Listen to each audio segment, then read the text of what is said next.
Hello, welcome back to Property Spy. This is the channel where we look at properties from an investor standpoint. We appraise them and work out what an investor will pay for the property, or furthermore, give you some information on how investors look at properties and potentially help you on your journey.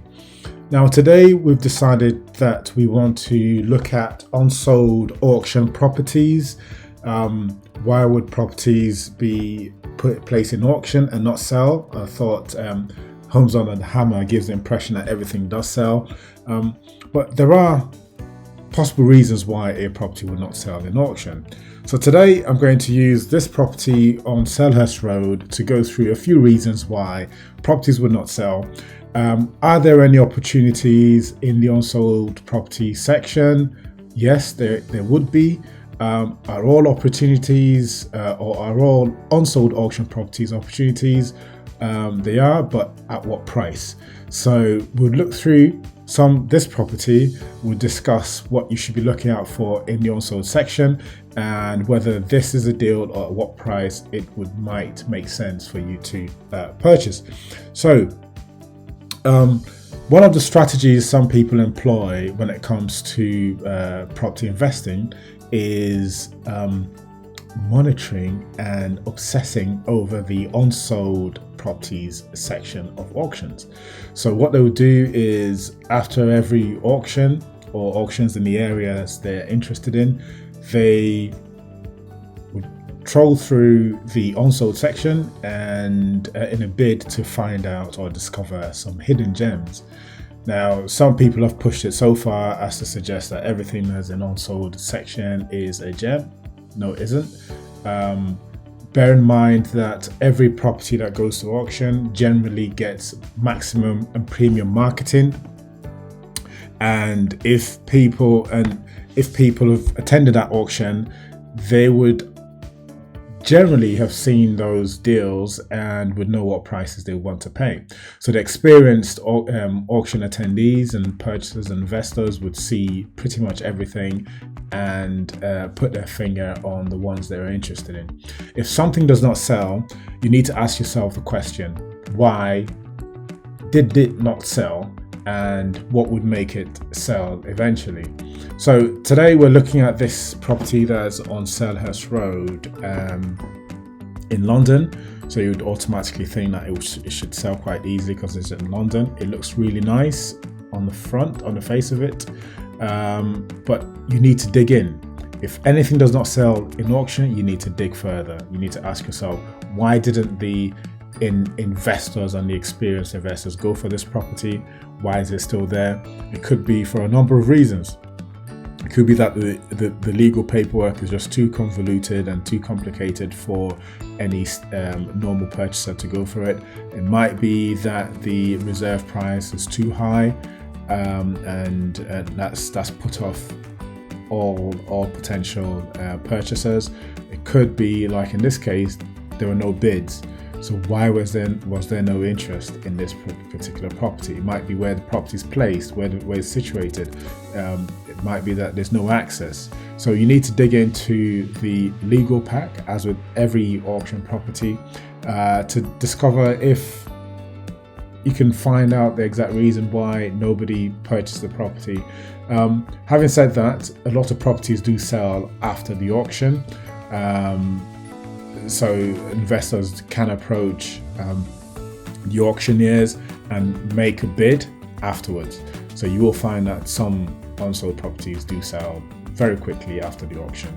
The auctioneers also approach anyone that's shown interest in the property if a property did not sell in auction. So for instance, if you go to the auctioneer's website and you troll through the properties and you select one, look at the legal pack, that's automatically registered by the auctioneer.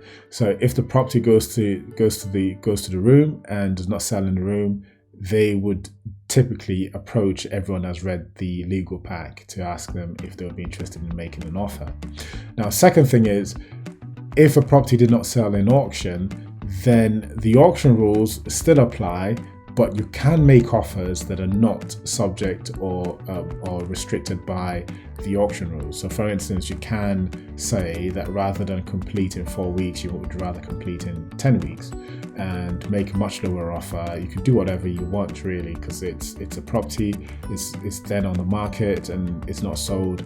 And sometimes the seller or the vendor for the property might get desperate and would just want to get rid of the property. So that's where the option or the opportunity lies. If you see the property, a lot of people just ignore the guide price and the reserve. They make the offer they think would work for them as an investor, and see if the vendor would accept. So in our case, we'd look at the property, you look at VALAP, you do your assessments, look at the different strategies and work out which strategy would work for the property you're interested in. Now with this one, it's a top floor flat, 2-bedroom. Now top floor, if it's top floor, that means it's basement, ground floor, floor 1, floor 2. So that's the second floor. It looks like it's just a building in the roof. Typically they tend to be very difficult to sell, even potentially difficult to find tenants for. So as an investor, you'd be looking at that. If it's not a desirable property, do you want to add that to your portfolio? I suppose you would at the right price. You would definitely find a tenant for it. Just being in London, and there is demand. The pandemic has changed things a bit, but things are starting to return a bit, and the rental incomes are starting to return, and in many places have exceeded what they were prior to the pandemic. But in this case, if you're the investor, you would have to own this property. And straight away you can see that the roof line it is feeding into the rooms. You see that the pitch of the roof, this is taking up some of the space within the room, and within this bedroom. Even though it's 2 bedrooms, look at the garden. It looks like a typical garden that's shared by multiple flats and nobody really owns it, so nobody's responsible for keeping it clean and tidy. And if there's a management company, they would probably deal with the cutting the grass, but I suspect there isn't a management company that's independent of all the occupiers. So typically they would have to arrange themselves and organize themselves to contract somebody to cut the grass and keep the communal spaces tidy. That doesn't seem to be happening in this case. You look at the rooms. So now this is second floor. The total floor area is 52 square meters. So straight away we can tell that this is a small 2-bed flat, and it's below the national space standard. So the minimum size of a 2-bed flat is roughly 61 square meters. This is smaller than that. So you've got something tiny. So on the top floor, you've got people having to traipse all the way to the top. So those are considerations and why somebody may not wish to purchase. If this is the living room, the living area, you've got the sofa there and the kitchen right behind it, so it's not that large. Where is your TV situated? Can't see any of that. Let's look at the floor plan. Okay, so it's kitchen, living room. So that's that room we saw, and this floor plan gives the impression that it's larger than it really is. So the sofa was probably somewhere here. So where's the TV? Yeah, because of where the store is, can't really have the TV there.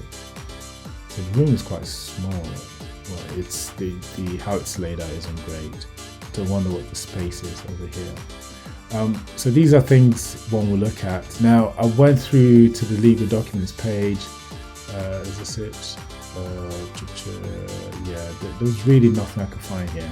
Now with flats, you need to look at the lease, how many years are remaining on the lease, because it was really short. That reduces the marketability of the property, and you'd have to arrange with the freeholder to extend the lease. But in this case, we don't know if it's a short lease. if it's a share of freehold. You need to ask those questions, and your solicitor or your lawyer would do that. By all means, you have to read the legal pack and ask yourself the pertinent questions, and then fix a price at which this would work for you based on your investment criteria. If you want a 10% yield, then clearly you have to work backwards from what the rentals are.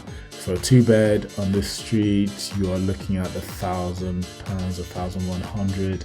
If you want 10%, then that's roughly 132,000, 140,000. So you might be able to get this flat for that sort of price if there isn't much demand. But with this one, this tells me there are no bids, suggests that nobody was interested. And if no one's interested, if you're the only one interested, the vendor will speak with you and would potentially come to a deal. So the long and short of this video is unsold properties at auction. Some of the advantages are you don't have the pressure of having to make a decision on a purchase price there in the room. You don't have the competition and you don't have that pressure from other purchasers. The other advantage is you can make an offer pre-prepared, pre-considered, and fix the terms that you are interested in and the terms that would make the project work for you or the opportunity work for you. The other thing is you do have a bit more time to consider all of the legal documentation or the legal pack to make sure that it's something that you're interested in, and potentially there's less competition. But if it's a fantastic deal situated in the right areas at the right price, the property is unlikely not to be sold in the room. But if it does remain unsold come the end of the auction, then there will be competition for the purchase. So bear in mind that you're not the only one looking at the unsold list. It seems that those who benefit from the unsold list are the ones that look at it at the list consistently and for every single auction. So that's what we want to cover for today, unsold property lots.